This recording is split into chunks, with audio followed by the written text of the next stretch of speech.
ফ্যাসিবাদের বিরুদ্ধে সবাইকে ঐক্যবদ্ধ থাকার আহ্বান জানিয়েছেন সাবেক প্রধানমন্ত্রী ও বিএনপি চেয়ারপারসন বেগম খালেদা জিয়া। গণতন্ত্রের অগ্রযাত্রা অব্যাহত রাখার আহ্বান।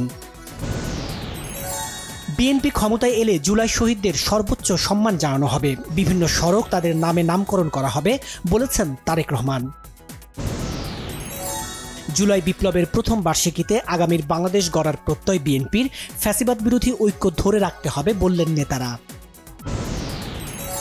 জুলাই আন্দোলনের মর্মবাণী ছিল ফ্যাসিবাদ বিলোপ করে নতুন বাংলাদেশ গঠন বলেছেন প্রধান উপদেষ্টা ডক্টর মোহাম্মদ ইউনূস।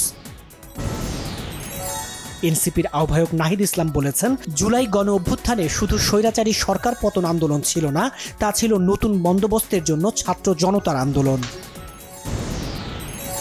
এক বছরে জুলাই ঘোষণাপত্র না দিয়ে অন্তর্বর্তী সরকার ব্যর্থতার পরিচয় দিয়েছে অভিযোগ জুলাই যোদ্ধাদের।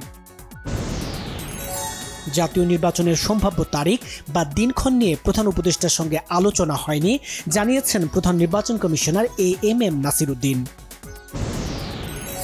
অর্থ উপদেষ্টা ডক্টর সালেউদ্দিন আহমেদ জানিয়েছেন, নির্বাচনী বরাদ্দ নিয়ে কোনো কার্পণ্য করবে না সরকার।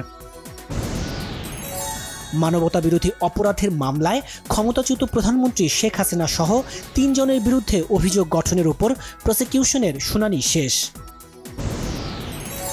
২০১৮ সালের রাতের ভোটের দায় স্বীকার করে আদালতে জবানবন্দি দিয়েছেন সাবেক সিইসি নুরুল হুদা, পাঠানো হয়েছে কারাগারে। সংস্কারবিহীন নির্বাচন জামাতে ইসলামী গ্রহণ করবে না জানিয়েছেন দলটির নায়েবে আমির ডাক্তার সৈয়দ আব্দুল্লাহ মোহাম্মদ তাহের।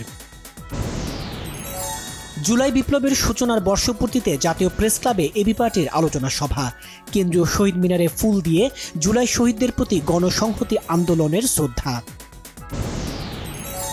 চলতি মাসের মধ্যে জুলাই সনদ ঘোষণা না করলে আগামী ৩ আগস্ট কাফনের কাপড় পরে সচিবালয় ঘেরাও করার হুঁশিয়ারি ইনকিলাব মঞ্চের। পদ্মা সেতুর পরামর্শক নিয়োগে অনিয়ম দুর্নীতির প্রমাণ পেয়েছে দুর্নীতি দমন কমিশন, গায়ের জোরে মামলার আসামিদের অব্যাহতি দেওয়া হয়েছিল বলেছেন দুদক চেয়ারম্যান। রাজধানীর গুলশানে হলি আর্টিজান বেকারিতে জঙ্গি হামলার ৯ বছর আজ। দেশের ইতিহাসে সবচেয়ে বড় জঙ্গি হামলার ঘটনা বলে বিবেচনা করা হয় এ হামলাকে।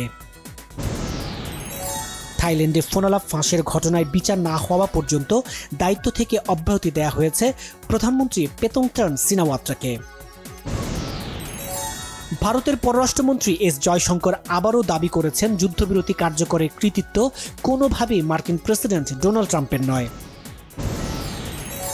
বুধবার শুরু Bangladesh Sri Lanka ৩ match one day series, টেস্টের ব্যর্থতা ভুলে নতুন অধিনায়ক মিরাজের নেতৃত্বে নতুন শুরুর প্রত্যাশায় টাইগাররা।